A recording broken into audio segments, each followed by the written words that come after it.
Алло, гараж, дівчата, ми їдемо на море, не в Турцію, Єгипет, а наш адрес ЮБК. Біцухи підкачали, очки від сонця взяли, на пляжі зразу видно крутого чувака.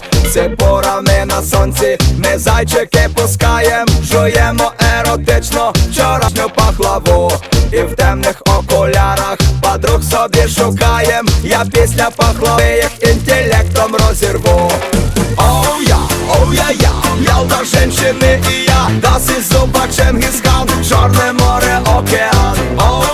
Оу я, Ялта, женщини і я, das ist super Чингисхан, Чорне море, океан. Ялта, Ялта, Ялта, Ялта,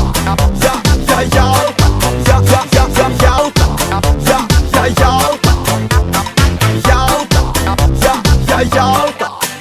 Ми кубики на пресі конкретно напрягаєм, коли проходить збоку достойний контингент. І кожній з них, конечно, креветки предлагаєм, креветки на солоні і півка цілий пакет.